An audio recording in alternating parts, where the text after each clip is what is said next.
Hello everyone, this is Darcinova here, and this is my review of the second story arc of Quinlan VOS Jedi in Darkness. Well, of this omnibus.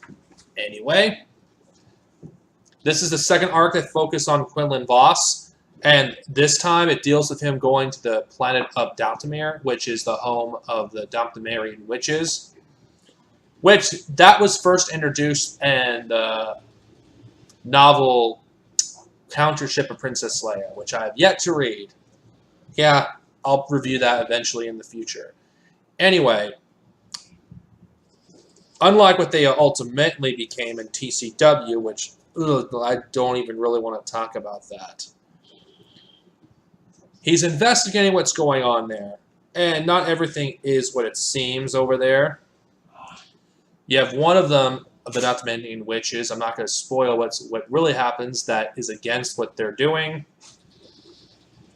And I must say, the artwork is really good for this, and so is the writing.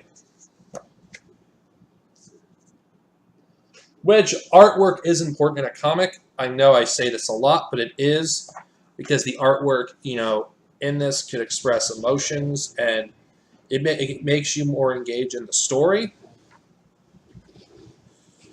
The art isn't consistent throughout the entire story. It isn't like some story arcs, that you would see in Marvel and DC, where the artwork is amazing in one issue, then it's complete dog shit in another issue. It's really good all around. These witches' goal has been essentially to go to Coruscant and basically kill everything over there. The Jedi and... yeah, that's the reason why it's called Empathy's End. Sorry if my memory of this story is a little fuzzy. It's been so long since I've read it, and there's so much expanded universe material that I have yet to review that just going through this and explaining exactly how it happened word from word is too exhausting. So my memory of this is not as fresh as it was. I do know what generally happened. Of course, Quinlan VOS stopped the witches with their evil plans, and which would lead us to the next story arc. Now, I'm going to talk about the third story arc because my memory is not eloquent enough to cover them separately, and I don't think I should cover them separately. The third story arc involving Quinlan VOS deals with him trying to find Sakura, his Padawan. And this is probably, in my opinion, the best story in this series. Because, you get to know all you need to know at this point about Quinlan VOS, but you know next to nothing about Sakura. And the artwork, just like the last arc, is amazing.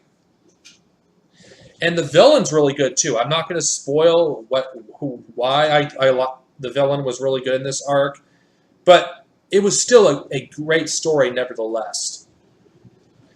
In the end, he does reunite with Sakura, and she gets accepted back into the Jedi.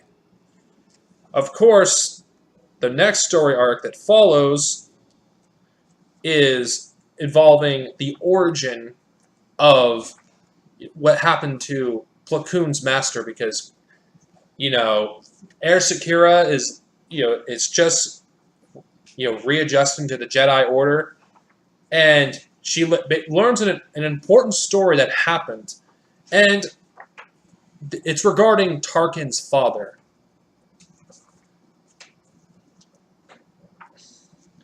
The artwork is not as good in this one, though. I will not lie. It's a little too simplistic for my taste. But considering this is not an action-packed story heavily, I think it works.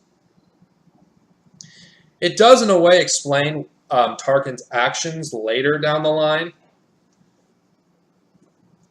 So it was a good story because you get to see a younger Obi-Wan and Qui-Gon. But it was okay. It wasn't good. It wasn't the best story in this arc. So it's still worth reading regardless, but I wouldn't expect too much out of it compared to the other arcs. Now to cover the third story arc, which is basically Theo telling the entire, story of his accounts from his perspective. It's kind of hilarious, but it does give you insight on the events that happened through his point of view. The artwork, again, is simplistic, but again, I do feel like it works here.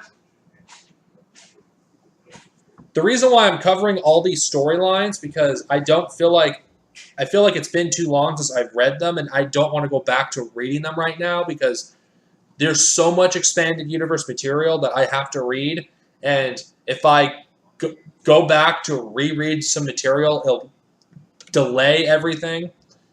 So the story itself is a really fun adventure. It's funny to hear things from his point of view. I mean, Theo is a great character. I love him, and what little we see of him. What's really funny is, I mentioned this in my last review, he actually appeared in one of the Infinite comics, in Infinite's Empire Strikes Back, which is interesting, to say the least. It's just so funny. It really is. I really enjoyed this story. It's not meant to be taken seriously, which that is good, and this ends my review with this. Every story in this is good. I can't talk about the last one, The Rite of Passage, which deals with Eris Sakura's, being knighted as a Jedi Knight. Next time, I'll talk about that. This is Darcenovia, and this is my review. Have a great day, everyone, and may the Force be with you. Later.